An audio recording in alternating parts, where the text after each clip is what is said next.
I'd like to welcome another Invent Oregon team to the table. We're getting to know all of the teams this week and really excited to hear more about what your project did.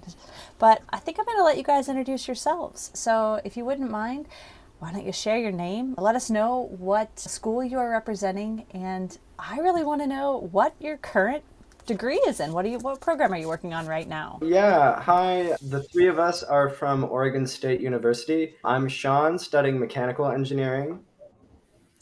My name is Ben, and I'm an electrical engineer.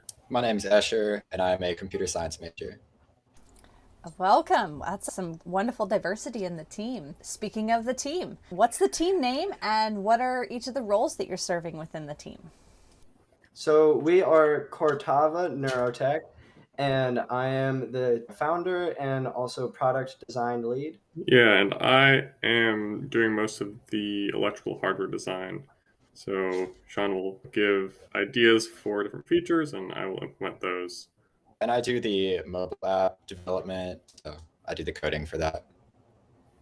Oh, that's right. I remember when I first heard about the project, it was exciting to hear that there's a project that has more than one element to it, that you're developing a physical prototype that serves a role, serves a need, and has all these capabilities, but also an app on the second end of it that can really make it accessible to your customers. That's so exciting. Since I've hinted a little bit about the project, I get a preview. Tell us what you're creating. Our project is centered around this exciting technology called transcranial electrotherapy stimulation. It's been used in the medical field for over 40 years by doctors to help patients with various neurological diseases improve their memory and focus. And what we're doing is we're taking this exciting tech and putting it in a convenient product that anyone can use, so that way everybody can take advantage of its benefits. Some of the features that we're looking at, for example, the app, which you mentioned, that's what we're working on to make it more accessible. Another thing is the form factor itself, trying to make it smaller, something wearable, that kind of thing. Yeah, in terms of the app specifically, it's an interesting case because it's a historically medical device, but our goal is to bring it to more of a mainstream audience.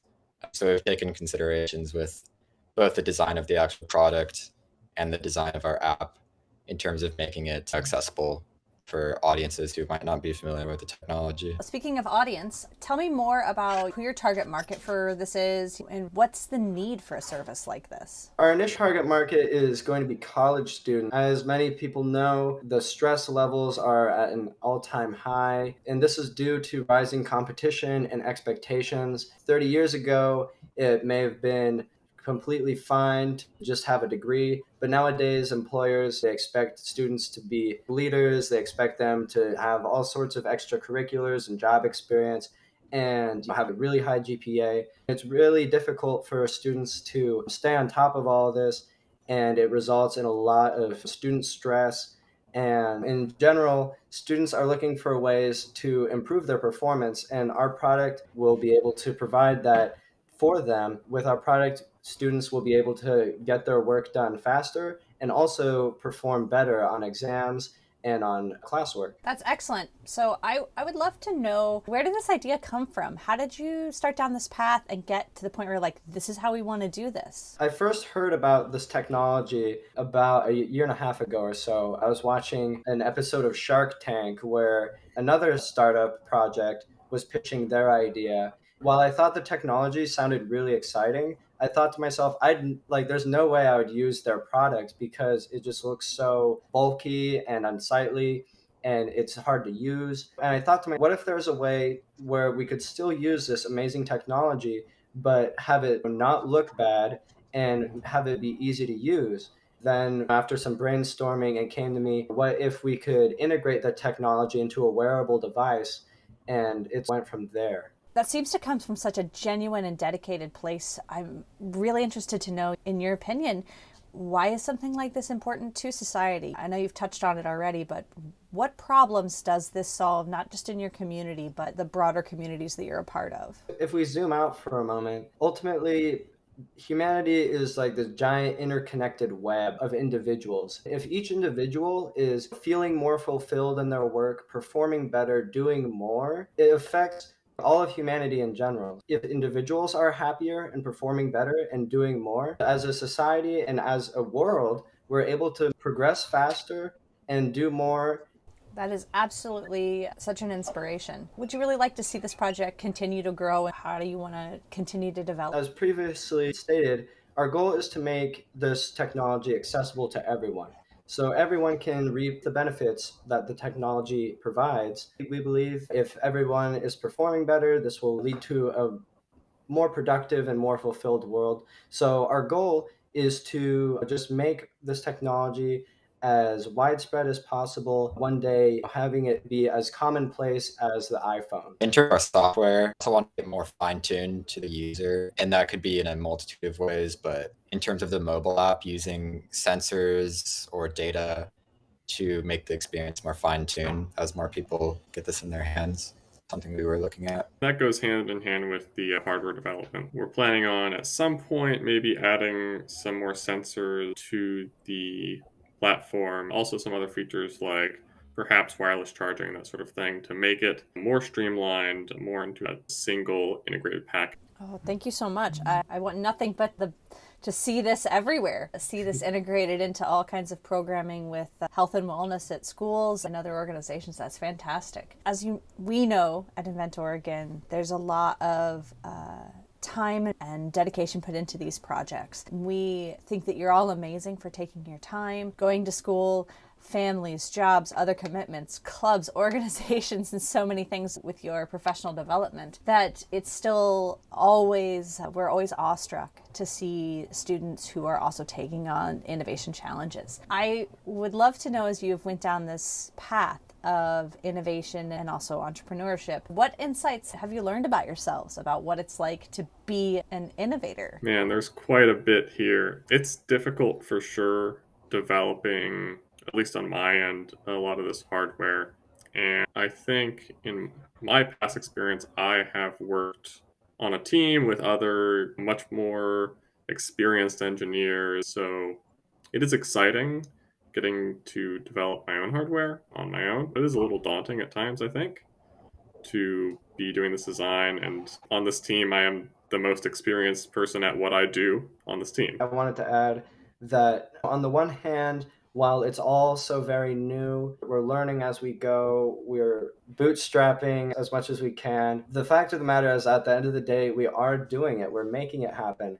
And that's really exciting. We're learning that, like, look, with enough grit and perseverance and persistence, we're able to go from nothing but an idea to a fully functional product. And with each day, we're getting closer and closer to seeing something that people could actually use and that people could really benefit from. And that's really exciting. This experience has been exciting in the fact that this hasn't really been done before. There's no perfect way to accomplish what we're trying to do. So it's been interesting to experiment with different things, knowing that's part of the process. You don't always get that opportunity, especially with InventOR. Having the opportunity to experiment has been really great. That's a great segue. Speaking to participating in InventOR again, what are some of the things you've really gained from participation so far in the program, or that you hope to see yourself gain as you're coming into the final stretch? Something that I personally have really appreciated about the InventOR competition is the network of young entrepreneurs that I've been exposed to. It's been really fantastic getting to meet a broader network of people from all around the state, of people, young people like me and my colleagues here on the team that are interested in innovation and are interested in going above and beyond and pushing the boundaries. It's been really fantastic to network with them and bounce ideas off of each other. It's a really friendly community, and it's great to be exposed to that. Having resources through InventOR, like we were talking to Juan, and we just ask a question and he's, oh yeah, I know a couple of people that work in that field. That's something you don't get on your own. So that's a great opportunity. That's wonderful to hear. We like to say that once you're a part of InventOR, again, you're part of the family and the network forever. We always strive to make sure that people get the resources they need and get access to things that you wouldn't have. That's the true foundation of what makes InventOR again special. Once you're a part of this program, you are a part of it for the rest of your life with these resources. It's truly something special. In reference to your personal growth, I know you mentioned that you guys have I've really enjoyed being able to network outside of your bubble or your cohorts at university. What are some things that you've experienced with your own personal growth through this process? I know that initially, early on, there was definitely a lot of pushback with my idea, especially when I was just starting with it. I didn't know how to explain it very effectively. Basically, a lot of people shut me down early in the process. And that was really difficult because I knew that there was something there and I just needed to figure out how to present it. In continuing on, despite all of this rejection early on in the process, I learned myself that I became a bit more resilient. I was able to take this criticism and grow from it and improve my project and my presentation in general when it came to presenting my ideas. And I think that is something that I really benefited from. I wouldn't say I've learned something very deep about myself, but this is all experience, right? So this process has been a great way for me to gain more knowledge about design, the design process, and apply some skills that I've learned through internships and through coursework. And that is exciting. I'm just enjoying the process of doing that. There's a lot of fun for sure. I totally agree with that. This has been a great experience in terms of just a self-learning thing, but also working in a team, especially as someone who comes from software. It's a really cool opportunity to be able to connect that with hardware. In this case, exploring another world of stuff that I haven't really been too familiar with. I learned that I really enjoy that. That's wonderful to hear. I hope that you all remain a network of support and resources for each other as you continue your professional growth. I am personally very excited to see your pitch and your final prototype on June 24th. Thank you guys so much for being with us today, and good luck in the finals. Thank you. Thank you. Thank you so much.